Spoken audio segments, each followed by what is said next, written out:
the Hornets, my current favorite team, take on the Pistons. Very interested in seeing the Hornets develop and continue to progress.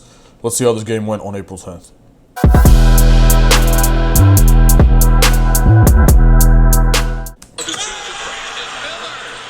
Wow. Hornets got to win these to make the playoffs, so let's see how they do. B. Millie coming down the lane, punching that shit. That'll help him. Gets downhill, nobody cuts him off. Why not? And see, I've shit on this drop coverage a lot. And look, have we gone through one on this channel where it wasn't a fucking touchdown, bro? Like, this dude just gets to the paint, bucket. Come on. Downhill, nobody cuts him off. Drop coverage, Duncan Robinson. LaMelo's out of the plate. You drop and go over. What is the point of that? I guess the theory is that you're giving up the mid-range shot. You want him to take the mid-range shot, force him to take the mid-range. Protect the rim, right? You're protecting the rim, and then you're making sure you can't shoot a three. So it's like the lowest expected value shot, I suppose, that you're giving up. But it's not. That doesn't work like that in practice, right? At the end of the day, you end up giving up the layup more than anything. Why not? Or a rotation and then a three on the back of it. Because either the lob or, see, this rotation of Duncan Robinson, if Diabate decided to take him, Miles Bridges had taken the big, Duncan Robinson would throw it over here for a three. Duncan Robinson, not as many style points, but worth the same on the scoreboard. You love the pace of play both teams are It's no good, man. No good. playing with. Now, up here, you just go under the screen, if you ask me. You don't, no screen coverage, just go under. That's my Same thought. on the scoreboard. You love the Like, when the screen pace is of play both teams this high, Khan should just go under to the best of his ability. with. Got to convert on the other end. Thompson down low for Duren. I don't know what that was. He'll finish inside to get. Let me see what Melo's doing, man. Melo's ready to switch or help or whatever. It's just too high of a ball screen to bring out the screen defender. I think you got to leave him there and go under, to be honest. On the other end. When the screen is getting set way back here behind like the proverbial volleyball line, although I think this is, I don't know where the fuck, but like, you know, and if you're on a practice court or in high school or whatever, this would be the volleyball line somewhere over here. Thompson down If it's above that, then just go under. low for Duren. He'll finish inside to get Pistons the 2-point lead. They're a defense-first kind of team. They almost naturally score closer to that. Hornets making some subs. James Kalkbrenner in the game. Nice play design. Unlocks the cylinder from distance and gives the Hornets. Nice play design. In the game, making some subs closer to that.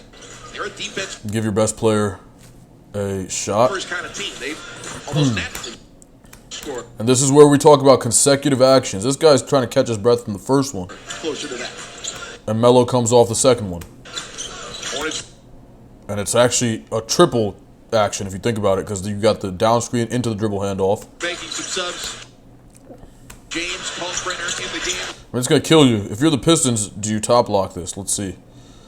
It is LaMelo Ball. Keep that in mind. Subs. James Okay, so let's watch this again. first kind of team. They It's LaMelo Ball, one of the most lethal scorers of the generation. Okay?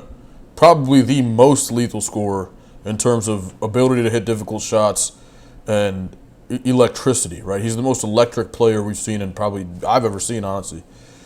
almost naturally score closer to that. Do you top lock that? Seeing LaMelo Ball come off, don't you want to top lock that?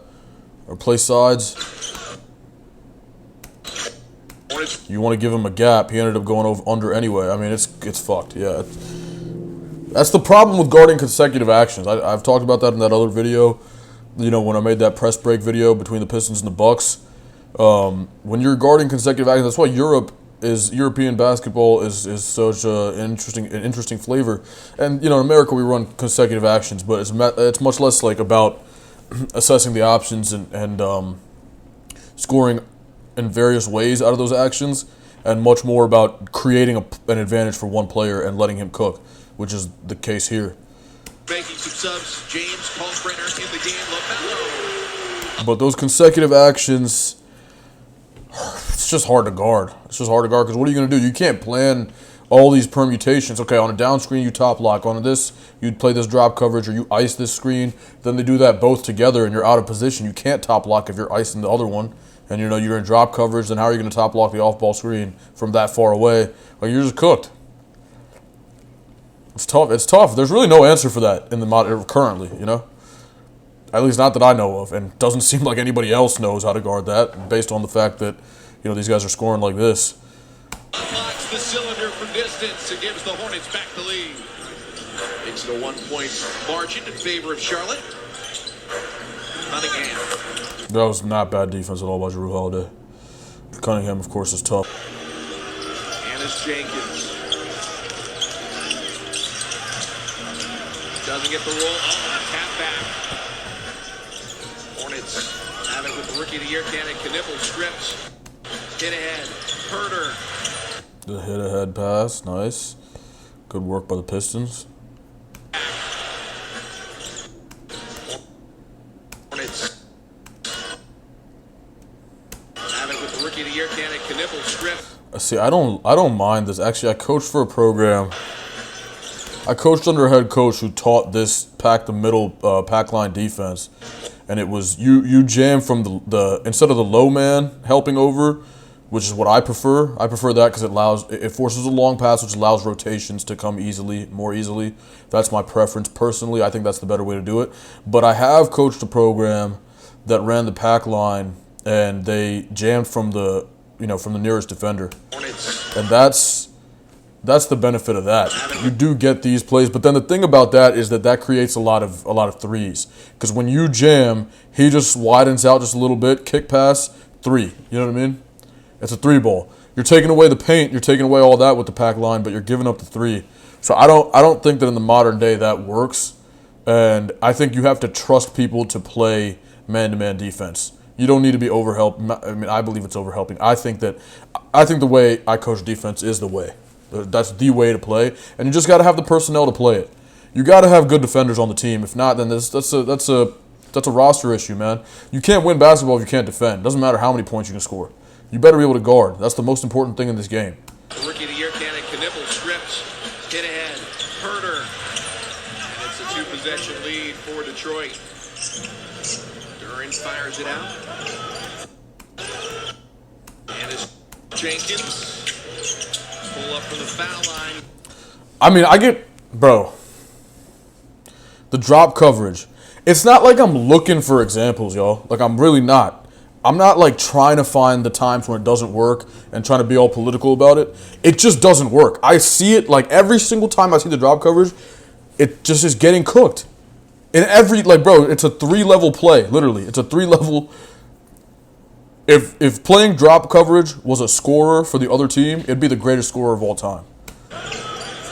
Literally, this is the greatest scorer of all time for the other team.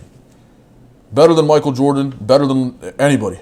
LeBron, KD, Nate, you name it, bro. Steph Curry. Nobody could beat this. If this was a player, right? Your opponent playing drop coverage is the best scorer of all time, man. I shit you not, I have not seen one work. I haven't seen any of them work, ever. I wonder if they're like this is a huge conspiracy, but like some CIA shit. They might be forcing these coaches to play this bullshit-ass drop coverage to boost the numbers so they can get more clips and shit. That actually dead-ass could be happening. Think about it. Think about it. Think about it. Yes, the lead is up to 7. We've talked ad nauseum about how you hedge high and you do all this stuff, the stuff I talk about. I think that's the best way.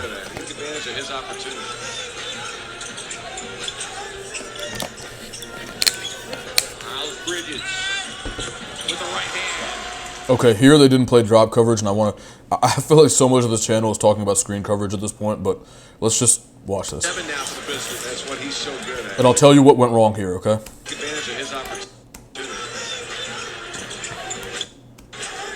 You switched. You switched. Plain and simple, you switched. And there's not enough weak side help. You got to help from the weak side so that this, bro, like if he throws this bullshit, this is what I'm talking about though. Like when you hedge, bro, like look, if you hedged this higher and put pressure on the ball handler when you're brought into a screen, put pressure on the ball. Sorry, but yeah. Now put pressure on the ball when you're brought into a screen. Put pressure on the ball. Pressure on the ball. I would like more pressure here. And now look at this pass. Look at this lob pass, bro. We should have a weak side tagger. As soon as you see the ball go in the air, go steal that shit and go get a fast break. Simple as that. Any pass over here that's going above this level, bro, you are just hanging it out there for a good athlete to go steal it and run in transition. Let me draft a Scotty Barnes, bro. Let me get Kawhi, Scotty Barnes, Paul George, long, lengthy, athletic defenders on one team, and do this shit. Please. Do that shit to my team. We will fucking kill you. I dare you. Come on, bro. You should have been in help, dog. Run. Go steal that shit and get the fuck out of there. And then we have we're going to have a long defender here as well that's athletic and quick and can move. And he'll rotate, He'll take the next guy and the next guy and the next guy. And then with our length and our speed, we're going to be able to rotate and close out and shut shit down. Hopefully we have switchability as well. And, bro, offense is offense, bro. We'll figure that shit out. These guys are in the NBA. Everybody can score. Everybody can put the ball in the basket. They've been putting the ball in the basket and training for decades probably by the time they're this age. So, we're chilling, bro. Let me just get all the defenders and run my shit. Bridges with the right hand. Foul is Moose's fourth, so the Hornets pull him for the moment. Bring Kalkbrenner back in. Turner with the shot clock winding down. That's Knocks tough. down to three, and it's the largest lead of the game for Detroit. They're up.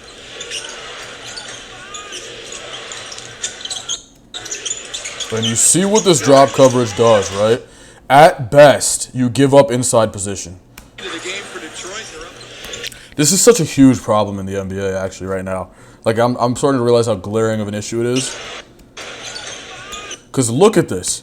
You're having a guard come downhill with a guy on his hip at a big who's frozen. He can't even guard the roll. And at best, this is the best case scenario. You get this. He gets this deep into the fucking paint and then has a guy to throw it to on the roll. And now you've gotten a paint entry. Best case scenario is you've given up a paint entry. That's it. That's your best outcome here. If he doesn't just walk up here and get a floater, then you've given up a paint entry for the roll. You're gonna fucking die, man. You're gonna get killed doing that. And it's Jenkins the lob. And the Hornets. Win Sunday. Man, we gotta win a game, fellas. We gotta win a couple games. We'll be right back here at the high. Or we might not make the playoffs, man. And I'm rooting for them because they're mad talented. They got a talented group over there. And I would like to see them in the playoffs. LaMelo Ball is extremely exciting to watch. Brandon Miller's really, really good. Knuckle, Miles Bridges, Moussa Diabate. I like the whole starting lineup. Kobe White coming off the bench. I mean, you guys have a good team over there. I'm hoping for some. I'm hoping they make the playoffs this year. But hey, look, it's going to be a little bit of. It might take a couple years. It might take a year or two to get it all together. But they got some talent over there, man. The offense is not the issue. They can score. It's got to be. We got to get it together on defense. We're giving up. In my opinion, I don't care what year it is. You can't be giving up 100 points a night. Just can't happen, bro. And I get it. Yes, it's a high. Yes, but I don't like that. And I've.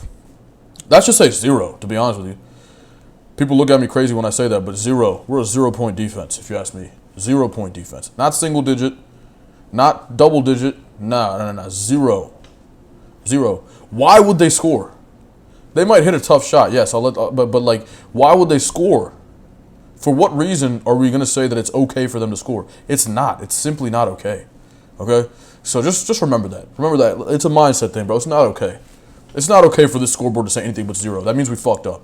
And we gotta be trying to figure that out and why, and then solving the problem as to why they scored. All right, hey, like, comment, and subscribe. Peace and love.